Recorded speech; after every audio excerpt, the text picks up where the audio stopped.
Okay class, good evening. So discuss natin to. Sample problem number 1 tayo para sa shear reinforcement. Sabi sa problem, a rectangular beam is to be designed to carry a factored shear force VU equals 134 kilonewtons. F prime C equals 28 megapascal, Fy equals 415 megapascal, Fy naman ng ties natin is 275 megapascal, steel cover natin is 75 millimeters.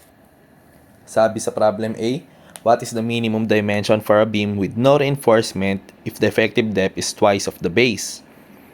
Letter B naman, determine the size of the beam if the minimum amount of web reinforcement is needed. So, balikan lang natin yung mga procedures natin sa pagdi-design. So, malinaw dito sinabi ay design. So, last time binigyan ko kayo ng steps kung analysis, tas kung design naman. So, dito tayo sa design, focus tayo dito. Sabi dito, design of shear reinforcement. So, step 1, calculate VC o yung shear resistance ng concrete. So, tulad ng sinabi ko sa discussion natin, kapag walang binanggit kung simplified o detailed, automatic mag-fall tayo under simplified. So, i-review natin ito. Sabi dito, under simplified na pag-compute ay yung VC natin, yung VC natin kapag simplified lang ay 0.17 lambda square ng F prime C BWD.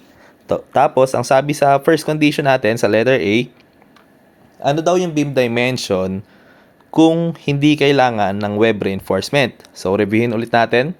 Sa step 2 natin, dito, sa step 2, tingin dito. So, sa step 2, ang sabi, kapag nahanap mo na yung VC mo, so, syempre, yung reduction factor natin ay 0.75, kailangan lang natin hanapin yung dalawang boundary. So, yung reduction factor VC divided by 2, tapos yung reduction factor VC. Tapos, binigyan kita dito ng tatlong region. Yung region A, region B, region C.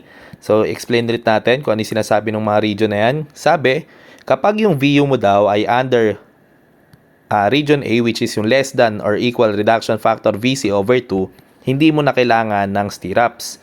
Kapag naman yung VU mo ay nag-fall in between ng dalawang boundary natin, which is yung reduction factor VC over 2 tsaka yung reduction factor VC, minimum lang yung kailangan natin na stirrups.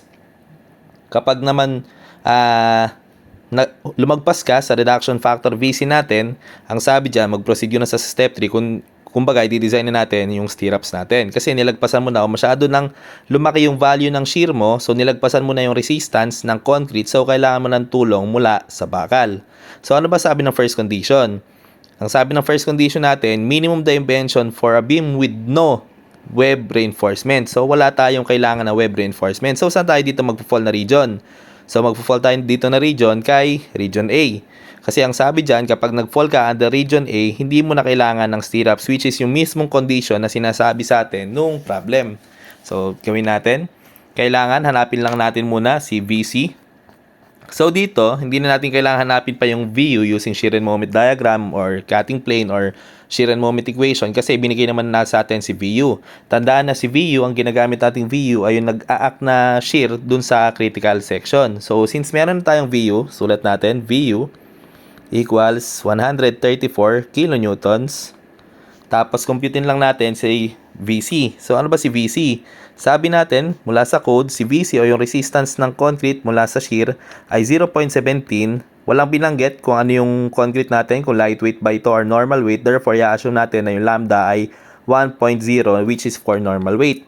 Square root ng F prime C, square root ng 28, tapos BW, D. So, ang sabi dito, yung BW daw natin, yung effective depth daw natin, sinabi dito sa problem, yung effective depth daw natin ay twice nung base. So, ibig sabihin, pwede natin gamitin ito na D.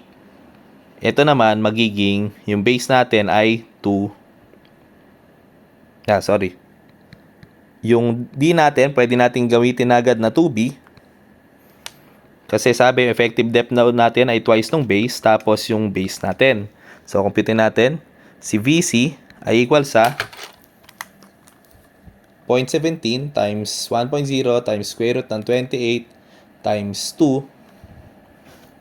Bali, maging 1.7991 B squared. 0.17 times 1 square root ng...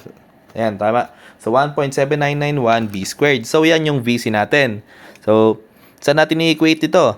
I-equate natin para ma-determine lang natin yung base natin. I-equate natin yan dun sa first boundary natin. So, bakit ba ganon?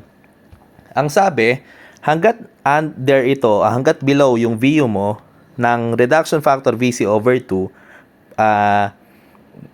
hindi mo kailangan ng stirrups. So, ang gagawin na lang natin mamaya para manatili na under, kasi kung i-equate natin, di ba sabihin natin equal dyan. So, kung ganun ang gagawin natin, magiging dapat dito may equal. Pero, di ba, ang ginagawa rin naman natin principle, yung base naman, round up naman tayo. So, kung i-round up natin yung base natin mamaya, so, ganun pa rin, di ba? Magiging below pa rin yung value natin dito. So, gawin natin. Sabi, dapat daw yung VU para hindi na kailangan ng ng stirrups natin, dapat yung VU ay less than or equal dun sa reduction factor VC over 2 para hindi na kailangan ng stirrups.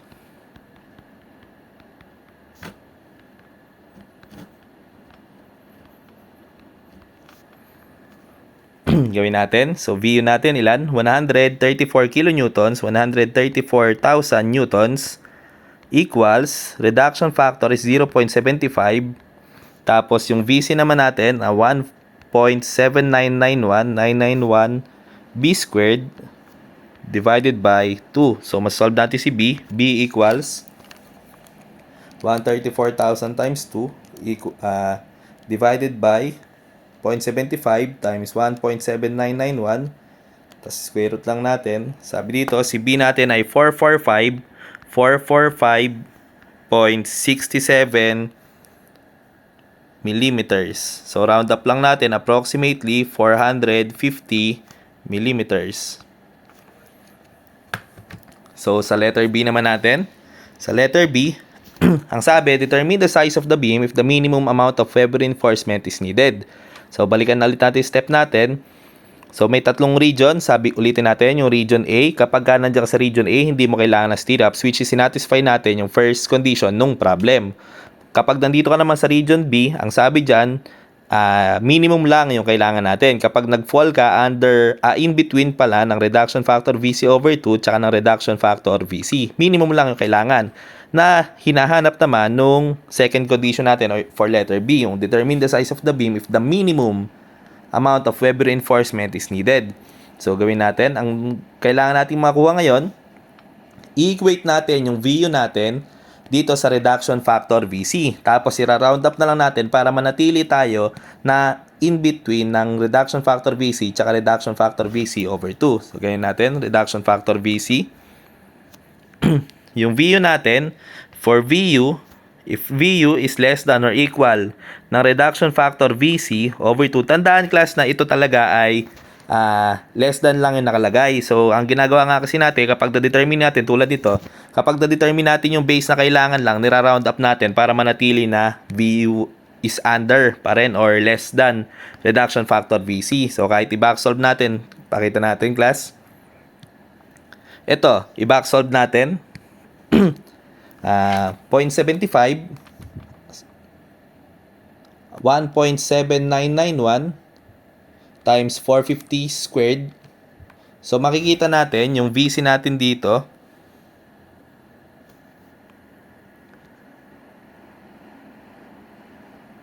VC equals 300. I-divide pa pala natin sa 2. Divided by 2. So, VC, reduction factor VC over 2 is equal to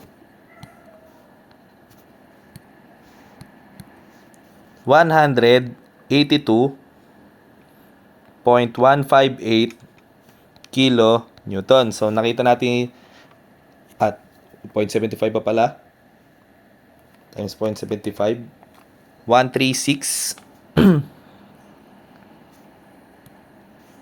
136.619 kilonewtons. At makikita mo na yung VU natin, nag-fall talaga ng less than siya ng reduction factor VC over 2 at hindi talaga nag-equal. Kasi nga, nira-round up natin yung base. So, ganun lang yung principle kung bakit pwede nating i-equal tapos nira-round up na lang natin para manatili na masatisfy ito. ito, yung laging less than dapat. So, makikita nyo dito ha, walang equal. So, gawin natin. For letter B naman. Ba't ba may over 2 pa ito? Reduction factor BC lang pala yun.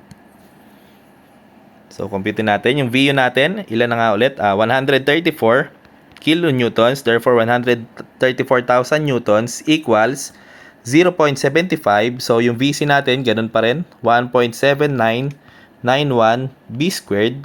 So, yung B natin dito ay equal sa square root ng 134,000 divided by 0.75 times 1.7991. So, yung B na lalabas sa atin ay 315.133 millimeters. So, approximately ay 320 millimeters. So, yan pa lang yung mga base natin. Ikabit natin yung D.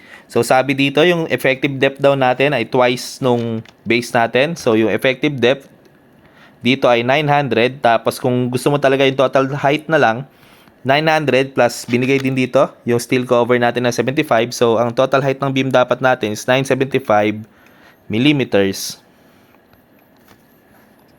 So, siguro magkakatalo-talo na lang to sa choices kung may choice kung mayroon choices yung exam.